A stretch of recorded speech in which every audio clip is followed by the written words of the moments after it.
toughest speech you'll ever do as a Toastmaster, the easiest. But today I'm going to speak to you about the way that will help you going forward. And that is by speech structure. The most basic way to structure a speech is introduction, body, conclusion. Tell them what you're going to say it, and then recap what you're going to say. There are two really good techniques of achieving the same purpose. The first of these is by writing the outline. Write the points that you want to make, and then fill them in. Start expanding on those points. That is the first part. This is not your introduction, by the way. Have you ever heard the expression, start at the beginning? No. When you're writing a speech, don't start at the beginning. Start with the body. So get your points that you want, expand them. Once you've got the body of your speech written, look at it, read it, think back, what is I just said, so that you can write your beginning. Good rule for length of your beginning. It should be 10 to 15% of the length of your speech. So if you're writing a 5-minute speech, your introduction should be anywhere from 30 seconds to 45. The rule I like to use for an introduction is something that was taught to me by a world champion, is the 724 rule. You have 7 seconds to grab somebody's attention, and then you have to hold it for 24. That's your introduction. If you can do that, they will stay with you throughout the entire body. When you get it wrapped up, you want to use that same 10 to 15% of the time to do your conclusion. You tell them what you've just said and leave them with something very good, like a call to action.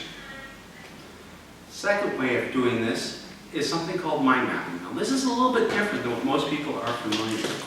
And it's a really great technique.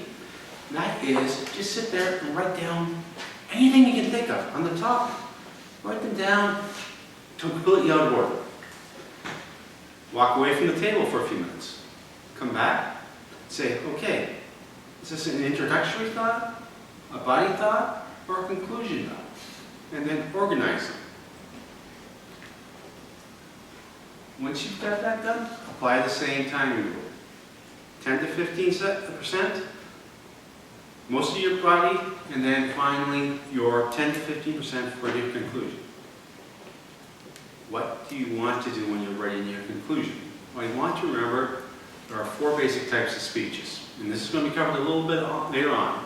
But you're basically either there to entertain people, you're there to inform them, you're there to inspire them, and you're there to convince them. So structure your conclusion around what those 4 thoughts are. What is it that you want to do? Is your conclusion informing them? Recap what you just said. If it's to entertain them, leave them with a joke or something like that. And if it's to inspire them, give them a call to action. Give them a reason to do what you just did. Ask them to do. And finally, if you're there to convince them, get them nodding. Ask them a question that will get them nodding. Because if you've got Bill, actually I play around Bill enough to know this, but if you can get them nodding in your conclusion, they will probably walk away, find what you just tried to convince them of. Any questions anybody would like to ask quickly?